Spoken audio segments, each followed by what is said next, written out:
When it came to addressing the idea of the score for the game, we knew that because it was a historical kind of alternate history game, that we wanted to have an authenticity to the sound that, you know, had the allure of kind of the Victorian era, but at the same time, we didn't want to feel like we were kind of trapped or painting ourselves into a corner. Just like the visuals seem like they could have happened, you know, in that time, but didn't quite, the music should feel the same way. We thought about things like, you know, kind of augmenting instrumentation or kind of taking things and making them sound a little bit more uncomfortable than they normally would, and also kind of trying to bring some of that industrial feel into it that wouldn't have been something that musically would have been appreciated at the time period. Music is an absolutely essential part of the experience in every way. The sound of the game is just as unique as the visual. It has its own identity. That was very important for us from the beginning, especially for a game like this that has such a unique look and unique feel to it. Yeah, you need to find someone that can not only understand, you know, the cinematic part, but the game part as well. For me, inspiration from music comes really easy with games. One of the things that I love to do is visit the developer before I start writing any music. That means that I can immerse myself in the world that they've already been in for at least a year. So there's concept art and playthroughs, meeting the people. There was no lack of inspiration from the team at all.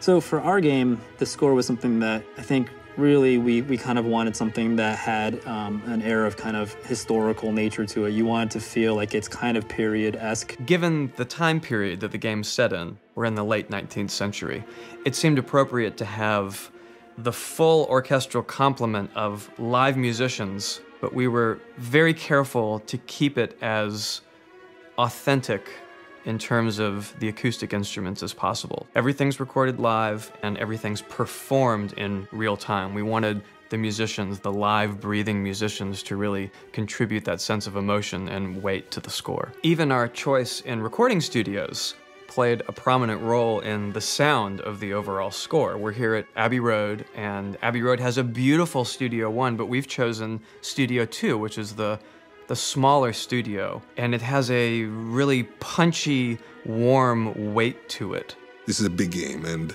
it needed a musical score that matched the scope and the scale of the visuals and of the vision. If I had to choose one word to describe the music for the Order, it would probably be weight.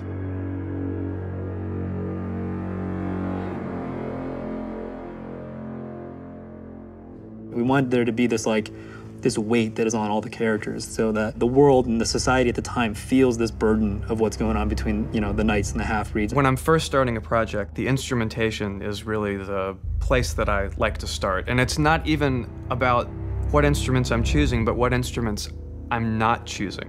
One of the things that I thought would make this score stand apart from others is we have absolutely no brass. There's no heroic French horns or low, powerful trombones. There are essentially no high woodwinds. There are like several bass clarinets, several contrabassoons and bassoons. They provide this like low growl.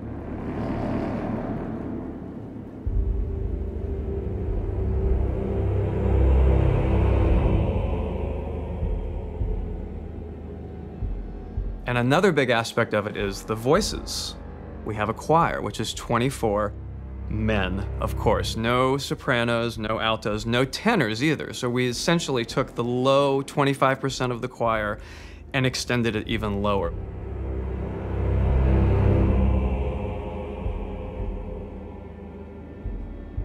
We really kind of take it down. We get very, very kind of low, bassy voices and stuff like that that make it creepy. And we get kind of like this strained, groaning kind of sound out of some of the performances that when you see it in context with what's going on, it's very disturbing sounding.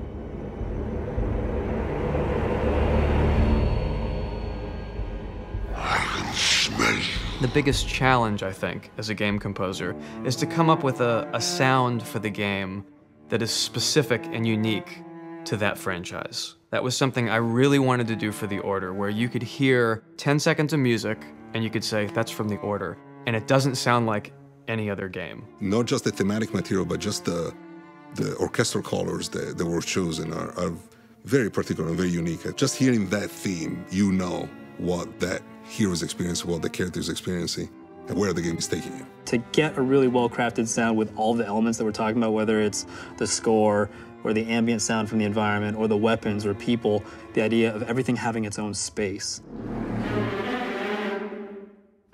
Different elements kind of own their range, and then there's a certain clarity that comes from them. People can go, oh, I can kind of take it all in, and maybe they're not really, focused on any individual part, but it all makes sense, and everything is kind of coming from a place where, to our ears, fits. We want something that people haven't heard before. We want an imprint. We want a sonority that people hear it and instantly think that's the sound of the Order.